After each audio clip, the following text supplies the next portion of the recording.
A few weeks back, when Oppenheimer was first released, there was a lot of jokes going around about a post-credit scene, mocking Marvel movies.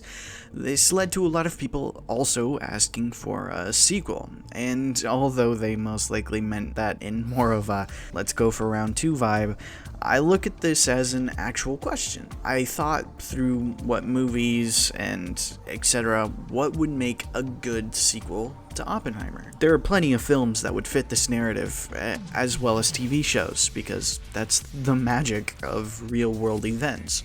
Hell, you could consider even Breaking Bad to be the official sequel, but that feels like cheating in most ways, rather than sticking with a franchise that would continue to show its impact on future wars. I had jokingly come up with Call of Duty being a sequel, not thinking much of it, but after seeing some clips and jogging my memory, the games actually would work pretty well as a sequel. That would seem obvious to most, but Call of Duty Black Ops Cold War actually mentions the Manhattan Project by name, describing how Perseus was a Russian spy sent to Los Alamos to get intel on the nuclear bomb, which, if we look back at the movie, feels like the perfect setup for a continuation.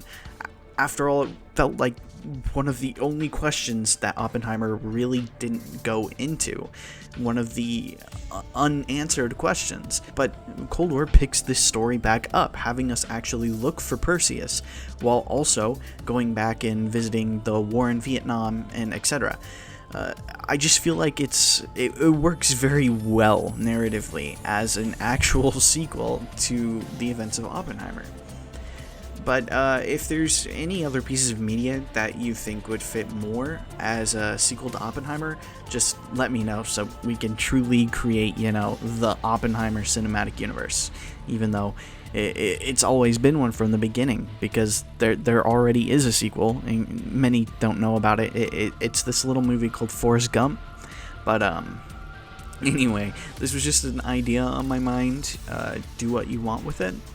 I'm just kinda upset with modern Call of Duty at the moment, because I'm still a fan of the story, but not much of how the game has turned out in the last few outings. Just the focus on Warzone and not giving enough attention to multiplayer, co-op, campaign, etc. The game just has majorly gone downhill, and I haven't felt the real urge to play the game since then, other than watching Jev play the game, because I absolutely adore Jev, and he's probably the only reason that I still keep up with this series, despite feeling so not listened to when it comes to an actual gaming aspect. But if this video gets popular, I might consider actually coming back to the series in some form. But until then, I'll see you boys soon. Mata ne?